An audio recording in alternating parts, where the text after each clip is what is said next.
Gold, trusted gold buyers. మీరు తాకట్టు పెట్టిన బంగారాన్ని విడిపించి ఈ రోజు ఉన్న మార్కెట్ ధరకు కొనబడను.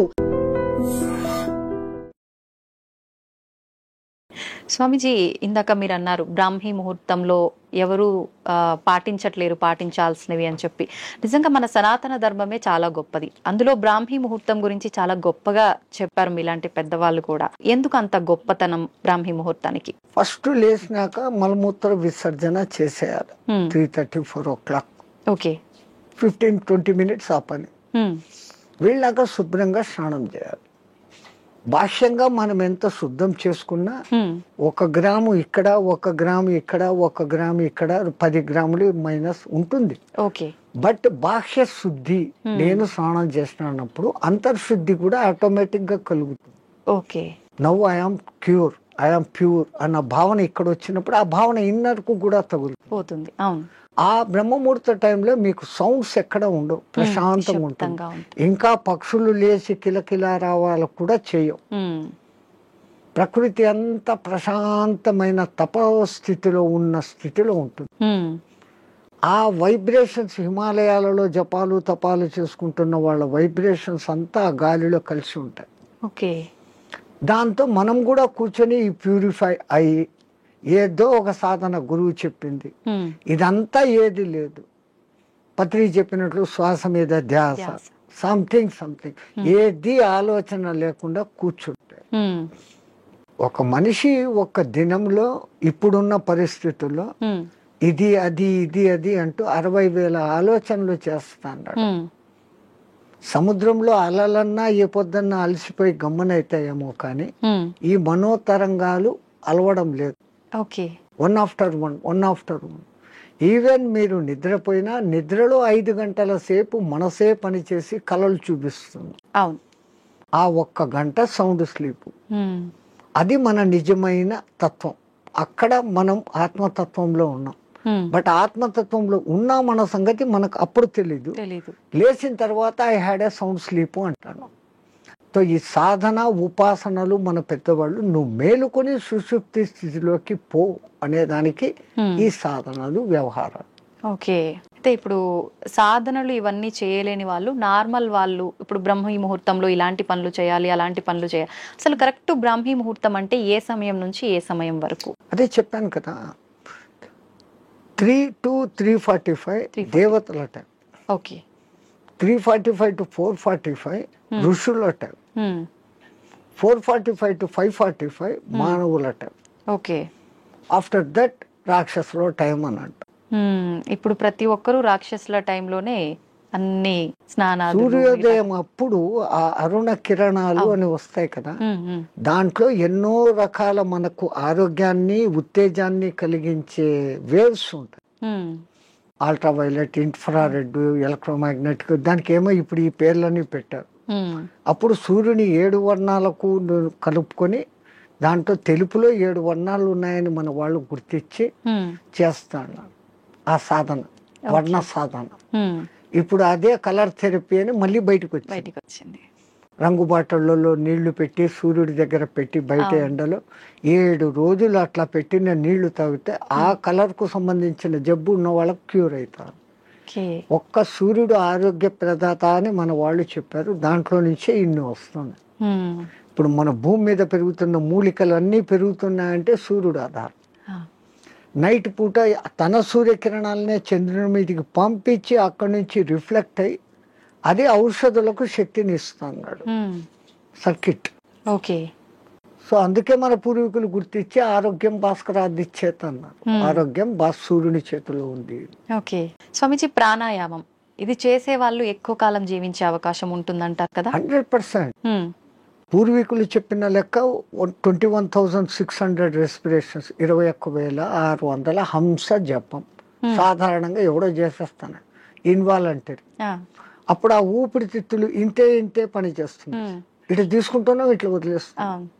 పరమాత్ముడు మనకు ఊపిరితిత్తులు ఇంత పని చేసేకి ఇచ్చాడు. దాంట్లో 10th కాదు కదా, 1% కూడా మనం చేయడం లేదు. తీసుకుంటున్నాం, వదులుతున్నాం. తీసుకున్న గాలిని యూటిలైజ్ చేసుకోవడం లేదు, ఉపయోగించుకోవడం. ఆ దానికి ప్రత్యేకంగా ఈ పూరక కుంభక రేచకాలు అనే ప్రాణాయామ వ్యవస్థ పెద్దవాళ్ళు పెట్టారు. ఓకే, సంపూర్ణంగా ఊపిరితిత్తులు నిండేంతగా దీర్ఘంగా శ్వాస తీసుకొని ముక్కులు మూసేస్తాం. ఓకే. ఆ తర్వాత బలవంతంగా ఆ గాలిని మింగుతున్న ఫీలింగ్ చేసి కడుపులోకి కూడా గాలి పోతోంది అని చెప్పి మళ్ళీ ఒకసారి ముక్కులు ఓపెన్ చేసి ఇంకొంచెం తీసుకుంటాం. అంత గాలి తీసుకొని మన కెపాసిటీని బట్టి 30 సెకండ్స్ 40 సెకండ్స్తో ఆరంభించి నెలలు సంవత్సరాలు గడిచేసరికి 2 మినిట్స్ 2.5 మినిట్స్ వరకు ఆ కుంభకంలో ఉంచినప్పుడు తీసుకున్న గాలి మొత్తం యూటిలైజ్ అయి కణాలు ఇడిచిన కార్బన్ డైఆక్సైడ్ అంతా వచ్చి బయటకు వచ్చేస్తుంది. అది రేచకం. ఈ విధంగా చేయడంలో మనకు శాస్త్రజ్ఞులు మన ఆ పూర్వీక శాస్త్రజ్ఞులు చెప్పింది ఇడా పింగళ అనేది సూర్య చంద్ర నాడులు. ఒక ముక్కు ద్వారా చల్లని గాలి బాడీలోకి వస్తుంది, ఒక ముక్కు ద్వారా వేడి. శరీరంలో శీతోష్ణాలు సమస్థితిలో ఉండి ఆ రెండింటిని నియంత్రించగలిగినప్పుడు వాయువు ఈ 2 ముక్కులలో కాకుండా మనకున్న 72,000 నాడులలో 11 నాడులు ముఖ్యం. కండ్లకు పోయేది, చెవులకు పోయేది, ముక్కులకు పోయేది. ఇవన్నీ కాకుండా ఈ 11 మళ్ళీ సుషుమ్న అనేది మూలాధార చక్రం నుంచి సహస్రారం వరకు కనెక్టివిటీ కలిగిన ఒకే ఒక్క నరం. మిగతాది కొన్ని చోట్ల వచ్చి కట్ అయిపోతాయి, ఎన్ని చోట్ల వచ్చి కట్ అయిపోతాయి.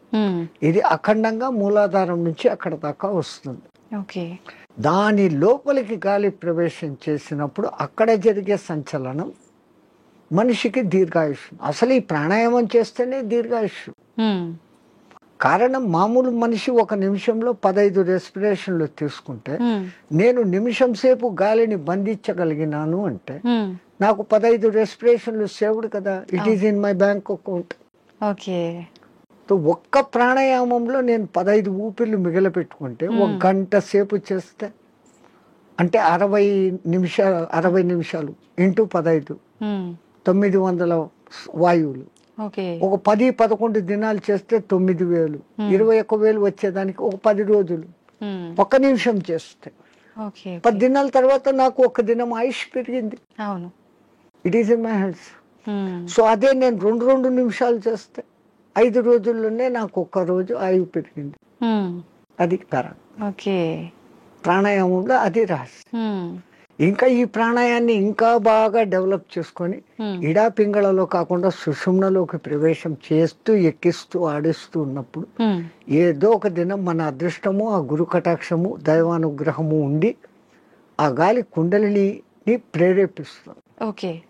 ఒక్కసారి కుండలిని ప్రేరణ చేసినాక ఈ ఆత్మతత్వం ఏం, సృష్టి రహస్యం ఏం, పరమాత్మ ఏం, నేను ఏం అన్న సంగతి వాడికే తెలిసిపోతుంది. ఇంకా అది బయటికి చెప్పుకునేందుకు కానీ ఆనంద స్థితిలోకి వాడు ఉంటాడు ఆ సాధకుడు. ఇది మామూలు వాళ్ళకి సాధ్యపడుతుందా స్వామీజీ? ఎవరికైనా పశుపక్షాదులకు కూడా దేవుడు ఆ కుండలిని శక్తి ఇచ్చాడు. ఇప్పుడు ఈ మా ఫిజికల్ బాడీ తయారీలో మెదడు, చేతులు, కాళ్ళు, రెక్కలు, ఇంటర్నల్ ఆర్గాన్స్, గుండె, ఊపిరితిత్తులు అని మీకు ఫిజికల్ గా ఎట్లా కనపడుతున్నాయో కనపడని అంగాలు షట్చక్రాలు అనేటివి, నాడులు అనేటివి అవి విశ్వశక్తి ప్రసారకాలు. నరాలలో రక్త ప్రసరణ, ఆక్సిడేషన్ ఇది జరుగుతుంది. మన వాళ్ళు ఈ 2 రకాలుగా చూశారు. అది వ్యవహారం. అక్కడ ఆ తేడాను గమనించి వాళ్ళు ఆ సాధనాలు చేశారు. మాకు కనపడదు, అది లేదు అనుకుని వాళ్ళ లోకం, ఈ లోకమే ఈ జన్మే శాశ్వతం అనుకునేది వాళ్ళ సిద్ధాంతం. మనకు జన్మలు ఉన్నాయి అన్నది మన సిద్ధాంతం. ఇప్పుడు చాలా మంది ధ్యానం చేయాలనుకుంటారు కానీ మనసుని నియంత్రించుకోలేకపోతుంటారు. ఏకాగ్రత లోపిస్తూ ఉంటుంది, రకరకాల ఆలోచనలు కదులుతా ఉంటాయి. ఎలా నియంత్రించుకోగలుగుతారు స్వామీజీ? మనసుకు ఒక్క డ్యూటీ అప్పచెప్తే పాపం మనసు ఏం చేస్తుంది? గమ్మను ఉన్నప్పుడు 112 ఆలోచనలు చేస్తాను. ఇప్పుడు మీరు కుట్టు పని చేస్తారు, మిషన్ మీద కూర్చున్నారు, మీకు కుట్టు పని తెలుసు. ఇన్వాలంటరీగా మీరు ఆ బట్ట అక్కడ పెడతారు, ఎట్లా పొడి చేయాలో చేస్తారు, కాళ్ళు కదుపుతూ ఉంటారు, కుట్టు మిషన్ నడుస్తుంటుంది, కళ్ళతో చూస్తుంటారు, కుట్టు పోతుందా లేదా పోతుంది. ఇదంతా ఎట్లా వచ్చింది? ఒక ప్రాక్టీస్, ఒక దినంలో రాదు. సో అక్కడ మీరు మనసంతా ఎక్కడ పెట్టారు? కుట్టు లైన్ గా పోతుందా లేదా అనేదాన్ని. ఇంకోటి ముగ్గులు వేస్తారు బయట, మీరు 5 చుక్కలు ఇట్లా పెట్టాలా, 3 ఇట్లా పెట్టాలా ప్లాన్. ఈ ఒక్క లైన్ తో అన్నిటినీ ఇట్ట తిప్పి ఇక్కడికి తీసుకుని వస్తారు. మీ ఆంధ్రాలో రథం ముగ్గు అని వేస్తారు, అన్ని చుక్కలను ఒక్క లైన్తో కలుపుతారు. సో అక్కడ వాళ్ళ కాన్సన్ట్రేషన్ అంతా ఎక్కడుంది, నేర్చుకున్నప్పటి నుంచి ఎట్టట్ట తిప్పారు, కళ్ళు అట్టట్ల పోతుంటాయి, చెయ్యి అట్టట్ట వెళ్ళిపోతూ ఉంటుంది. సో ఈ కాన్సన్ట్రేషన్ మీరు అక్కడ పెట్టారు. అట్లే మనం ఒక్క దాని మీద కాన్సన్ట్రేషన్ పెట్టినప్పుడు మనసు ఆ టైంలో మీకు రెండో ఆలోచన ఏముంది, ముగ్గు వేస్తున్నప్పుడు మా మామ అట్లా అన్నాడు, మా కొడుకు ఇక్కడ పోయినాడు, ఇవన్నీ ఆ టైంలో లేదు, టిఫిన్ చేయాలా, అది ఏ నథింగ్. సో అక్కడ ఐడియల్ అయిపోయింది. సో ఒక్క పర్టికులర్ డ్యూటీ మనసుకు అప్పచెప్పతే ఆ మనసు అదే చేస్తూ ఉంటుంది. అందుకే మన పూర్వీకులు ఒక తమాషా ఎగ్జాంపుల్ చెప్తారు. ఎవరో ఒక ఆయన తపస్సు చేశాడు, దేవుడు ప్రత్యక్షమైతే నా అన్ని పనులు చూసుకునేదానికి ఒక సెక్రటరీని నాకు అపాయింట్ చేయి. వాడు దేవుడే ప్రత్యక్షమైతే వాడు ఇట్లాంటి వరం అడిగాడు, అది కూడా నేను చెప్పంగానే చేసేయాలా అన్నాడు. డేంజర్ రా, నువ్వు ఎప్పుడు దానికి పనులు చెప్పలేవు, అది పనులు చెప్పకపోతే నీకే తినేస్తుంది అన్న. నో ప్రాబ్లం, నేను ఎప్పుడు పనులు చెప్తాను దానికి అన్నా.